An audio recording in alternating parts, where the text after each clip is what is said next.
안녕하세요. 환자분들의 건강한 구강을 위해 최선을 다하는 서울라이프치과 원장 김신근입니다. 오늘은 탄산음료, 소위 말하는 0칼로리 음료에 대해서 이야기를 가지고 나눠보겠습니다.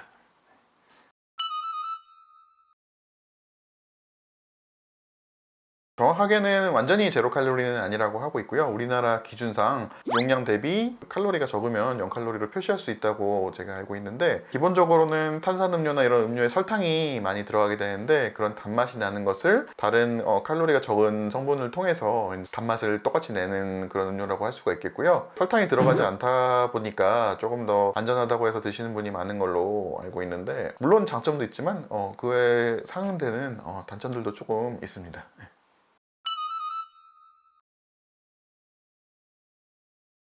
탄산음료는 치과에서는 사실 피하라고 많이 말씀드리는 음료 중에 하나인데요. 치과에서 이제 환자분들의 치아 우식, 충치를 유발하는 가장 큰 원인 중에 하나가 설탕인데, 거기다가 또 이제 환자분들의 치아의 부식을 일으킬 수 있는 탄산까지 있다 보니까 두 가지가 이제 결합되어 있는, 사실 치아적으로는 굉장히 안 좋은 음료라고 할 수가 있겠는데, 청량감 있다 보니까 이제 뭐 거의 가글 하다시피 드시는 분도 있고, 또는 뭐 거의 식사마다 드시는 분도 있는데, 복용량이 늘어나고 횟수가 늘어날수록 사실 치아에는 안 좋은 영향이 있기 때문에 그런 당분이 많이 들어간 탄산음료는 가능한 피하시는 게 좋습니다.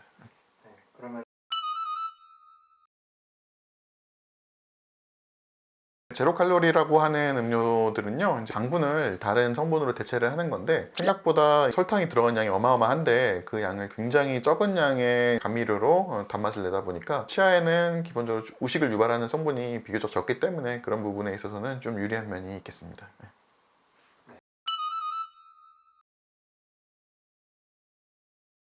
탄산음료가 입안에 들어가게 되면 기본적으로는 아무래도 치아의 부식을 좀 일으킬 수 있는 성분이 좀 있고요. 아까 말씀드린 대로 당분이 많은 음료일수록 좀 더 심할 수가 있고요. 인공감미료를 쓴 경우에는 조금 덜 할 수는 있겠지만, 기본적으로는 그런 것 때문에 오히려 더 부담 없이 많이 드시게 되는 경우가 있기 때문에 오히려 단점이 될 수도 있을 수가 있습니다. 그리고 이제 그런 탄산음료에 관해서 나온 논문들이 있는데, 탄산음료에 치아를 담가서 어느 정도 영향을 받는지에 대한 논문인데, 실제로 탄산음료에 치아를 담가놨을 때 겉에 있는 에나멜이라든가 내부에 있는 기관들이 부식이 속도가 좀 빨라지는 결과를 얻었기 때문에 탄산음료를 드시는 거는 치아에는 굉장히 조금 위험하다고 할 수가 있겠고요. 흔히들 얘기합니다. 이제 탄산음료가 치아 녹으려면 뭐 한 2, 3일 담가놔야 된다, 이런 얘기가 있겠는데, 물론 어느 정도는 맞는 말입니다. 이제 입안에 쭉 삼키게 되기 때문에 치아에 악영향을 미치지 않는다라는 논문 결과도 많은데, 실제로는 문헌에서는 보시다시피 조금의 기간이라도 치아에 담겼을 경우에 조금 문제가 있다라는 것이 과학적으로 좀 어느 정도 증명이 됐기 때문에 가능한 피하시는 게 좋겠고, 또 드신다고 하여도 입안에 머무는 시간을 최대한 줄여야 좋다는 결론이 있기 때문에 빨대를 써서 조금 입안에 머무는 기간을 줄여라, 이런 얘기도 하고 있습니다.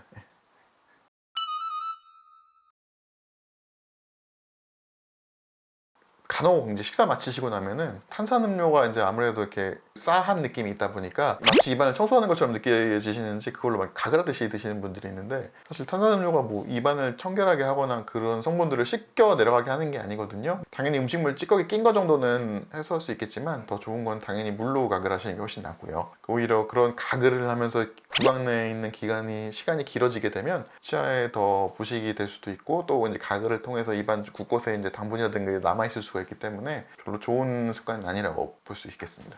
기본적으로 뭐 탄산의 영향을, 치아의 부식 쪽으로 영향을 좀 줄 수 있겠지만요, 기본적으로 탄산수는 탄산음료, 특히나 당분이 많이 들어간 음료에 비해서는 비교적 양호합니다. 탄산 자체의 느낌을 좋아하시는 분들이 사실 굉장히 많거든요. 그래서 청량감이라든가 이런 걸 느끼시려면 차라리 탄산수를 드셔라, 이렇게도 많이 말씀드리고 있는 편이에요. 음.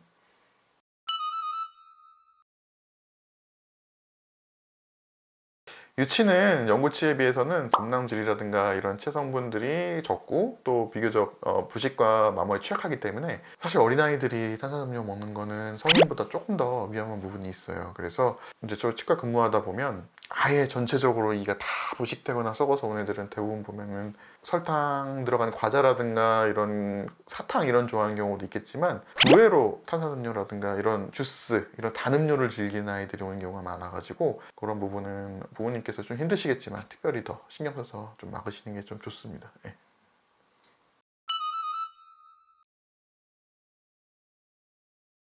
탄산음료를 사실 아예 먹지 말아 하기에는 요즘 같은 경우는 아주 힘들 것 같고요. 이제 아까 말씀드린 대로 어떻게 하면 최대한 그래도 좀 덜 손에 해롭게 먹겠느냐 하면은 이제 빨대를 사용해서 입안에 있는 기간을 최대한 줄이고, 또 이제 빨대를 쓰다 보면 생각보다 섭취량이 줄어듭니다. 이제 쭉 꾸덕꾸덕 마시는 것보다 섭취량이 줄어들기 때문에 그 자체도 괜찮고요. 음료를 다 먹고 난 다음에는 가능한 이제 30분 안으로 양치를 해서 그런 안에 남아있는 성분들 같은 거를 전부 이제 씻어낼 수 있도록 해주는 게 제일 좋겠습니다. 그리고 탄산음료 마시고 난 다음에 물로 한번 가글해 주는 것도 좋고요. 네. 사실 저도 조금 민망한 게 탄산음료 좋아하는 편인데요. 최대한 줄이려고 저도 노력을 하고 있고, 기본적으로는 탄산음료 마시고 나서 바로 양치하거나 가글하는 편입니다.